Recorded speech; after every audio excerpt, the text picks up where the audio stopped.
pas être stable dans ta vie chrétienne si tu ne te laisses pas guider par le Saint-Esprit et si tu ne l'associes pas à tout. Le Saint-Esprit est un peu comme un miroir. Lorsque tu te tiens devant un miroir, tu te vois. Et c'est à ce moment que tu pourras remarquer si tu as des boutons et à quel parent tu ressembles le plus. Lorsqu'on découvre le Saint-Esprit, on découvre deux choses. On se découvre et on découvre Dieu. Parce que le Saint-Esprit, c'est Dieu en esprit. Et quand on est devant un être aussi saint, on découvre nos impuretés. On se voit parce que il nous montre comment on a besoin de lui pour vivre notre vie de tous les jours.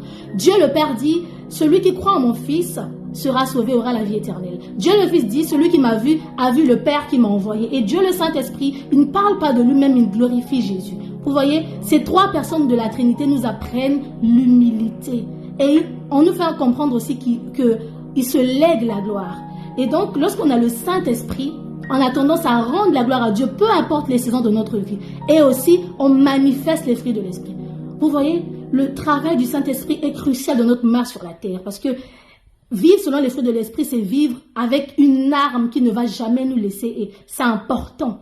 C'est tellement crucial dans la marche chrétienne. Il faut vraiment que tu soupires, que tu demandes à l'Esprit de te guider dans tout ce que tu fais. Parce que c'est important, ça va te sauver de plusieurs choses, plusieurs fois, tous les jours. Ça va t'aider à maintenir ta vie chrétienne. C'est facile lorsqu'on accepte Jésus, mais c'est difficile de s'établir. Alors vraiment, aie la soif du Saint-Esprit, de l'Esprit au quotidien. Que Dieu te bénisse.